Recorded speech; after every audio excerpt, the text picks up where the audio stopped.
कहानी शुरू होती है चुपचाप चल रही उस प्रक्रिया से जिसे सरकार सिर्फ एक सर्वे कह रही है, लेकिन असल में ये एक बड़ी राजनीतिक गणित की तैयारी है। एक बार जाति जनगणना सिर्फ जात पूछकर नहीं रुकेगी। सरकार अब आपसे ये पूछेगी, आपके घर में कितने मोबाइल हैं, कितनी कारें हैं, गैस सिलेंडर किस कंपनी का है, पानी नल से आता है या बोरवेल से। अब सवाल ये नहीं कि आप किस जाति से हैं, बल्कि ये कि आप कितनी औकात वाली जाति से हैं। और यहीं से शुरू होती है भारत की अगली सबसे बड़ी जनसंख्या राजनीति की नई स्क्रिप्ट। सवाल है या जासूसी के औजार। सरकार अब सिर्फ ये नहीं जानना चाहती कि आप यादव हैं, कुशवाहा हैं, राजपूत हैं या पासी। अब उसे यह भी जानना है कि आपके घर में कितने एलईडी बल्ब हैं, कौन सी बाइक है और स्मार्टफोन किस मॉडल का है। जी हाँ, जाति जनगणना को अब जीवन शैली जनगणना में बदल दिया जाएगा। सर्वे फॉर्म की हर लाइन में अब जाति से ज़्यादा दिलचस्पी आपकी जेब की गहराई में है। सवाल उठता है, ये डेटा किस लिए? आरक्षण के लिए या फिर समाज की नई कंडीशन के लिए?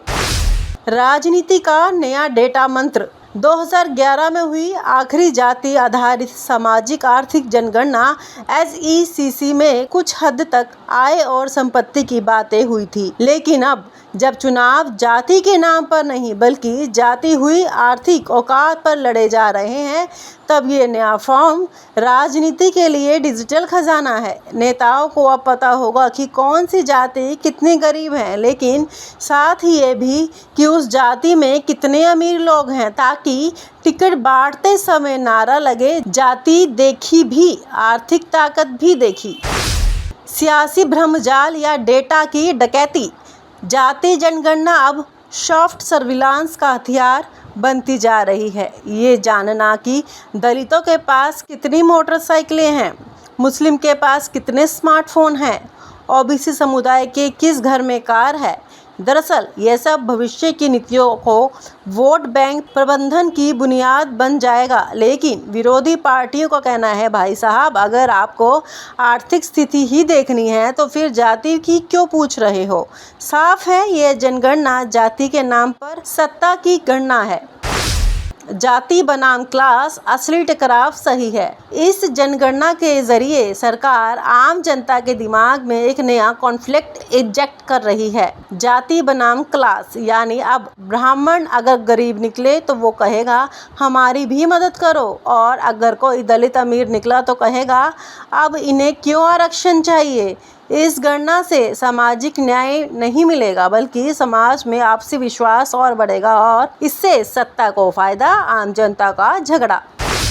आंकड़ों की राजनीति या आंकड़ों से राजनीति। अब आप सोचिए, अगर किसी जाति में 80% के पास 2 पहिया है और 30% के पास कार, तो सरकार कहेगी कि ये तो संपन्न जाति है। लेकिन सवाल ये है कि क्या 2 बाइक होना गरीबी मिटा देता है? क्या स्मार्टफोन रखना आर्थिक न्याय की गारंटी है? नहीं, ये आंकड़े सिर्फ भ्रम पैदा करेंगे, और सबसे ज़्यादा नुकसान होगा उन जातियों को जो गरीब भी हैं और जिन्हें जातिगत भेदभाव भी झेलना पड़ता है, क्योंकि अब उन्हें आर्थिक रूप से सक्षम कहकर लिस्ट से बाहर किया जाएगा।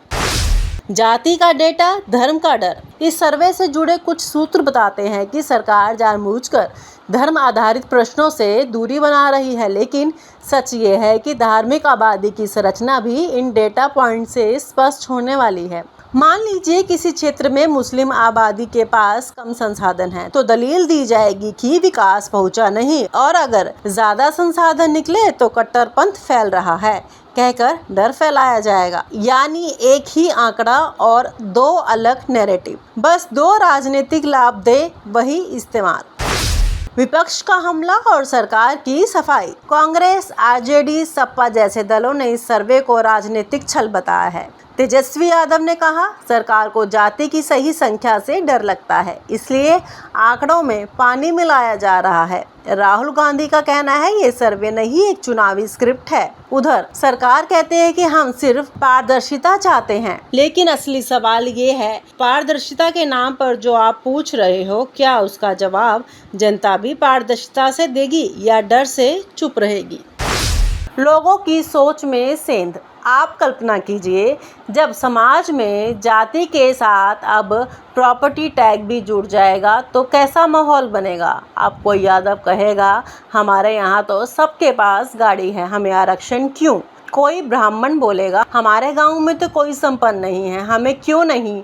यानी एक ऐसा डेटा जिसे समाज में जहर फैलाने के लिए मोड़ा जा सकता है। ये केवल गणना नहीं बल्कि सोच की नई प्रोग्रामिंग है कि किसे दुश्मन समझा जाए और किसे दोस्त। राजनीति का नया डेटा मंत्र। 2011 में हुई आखिरी जाति आधारित सामाजिक आर्थिक जनगणना SECC में कुछ हद तक आय और संपत्ति की बातें हुई थी, लेकिन अब जब चुनाव जाति के नाम पर नहीं बल्कि जाती हुई आर्थिक औकात पर लड़े जा रहे हैं, तब ये नया फॉर्म राजनीति के लिए डिजिटल खजाना है। नेताओं को अब पता होगा कि कौन सी जाति कितनी गरीब है, लेकिन साथ ही ये भी कि उस जाति में कितने अमीर लोग हैं, ताकि टिकट बांटते समय नारा लगे जाति देखी भी आर्थिक ताकत भी देखी। सियासी भ्रमजाल या डेटा की डकैती। जाति जनगणना अब सॉफ्ट सर्विलांस का हथियार बनती जा रही है। ये जानना कि दलितों के पास कितनी मोटरसाइकिलें हैं, मुस्लिम के पास कितने स्मार्टफोन हैं, OBC समुदाय के किस घर में कार है। दरअसल यह सब भविष्य की नीतियों को वोट बैंक प्रबंधन की बुनियाद बन जाएगा। लेकिन विरोधी पार्टियों का कहना है, भाई साहब अगर आपको आर्थिक स्थिति ही देखनी है तो फिर जाति की क्यों पूछ रहे हो। साफ है ये जनगणना जाति के नाम पर सत्ता की गणना है। जाति बनाम क्लास असली टकराव सही है। इस जनगणना के जरिए सरकार आम जनता के दिमाग में एक नया कॉन्फ्लिक्ट इंजेक्ट कर रही है। जाति बनाम क्लास, यानी अब ब्राह्मण अगर गरीब निकले तो वो कहेगा हमारी भी मदद करो, और अगर कोई दलित अमीर निकला तो कहेगा अब इन्हें क्यों आरक्षण चाहिए। इस गणना से सामाजिक न्याय नहीं मिलेगा बल्कि समाज में आपसी विश्वास और बढ़ेगा, और इससे सत्ता को फायदा, आम जनता का झगड़ा। जनगणना नहीं जनसंख्या की चालबाजी। इस बार की जाति जनगणना एक आंकड़ा नहीं, एक सियासी हथियार है। इसमें जाति, धर्म और अब आर्थिक स्थिति को मिलाकर एक नया समाज चक्र रचा जा रहा है, जिसमें जनता सिर्फ डेटा पॉइंट और सत्ता उसका एनालिटिक्स टूल। जिन सवालों से जवाब निकलने चाहिए थे, अब उन्हीं सवालों से भ्रम और बंटवारा निकलेगा, और यही है भारत की अगली सबसे बड़ी सियासी चाल। एक ऐसी जनगणना जो जनमत नहीं जनसंख्या के नाम पर गणराज्य की दिशा मोड़ देगी। और आप हमसे जुड़े रहने के लिए सब्सक्राइब करें YouTube पर, फॉलो करें Twitter पर और लाइक करें Facebook पर। और ज्यादा जानकारी के लिए आपको टाइप करना होगा सिर्फ न्यूज़ नशा।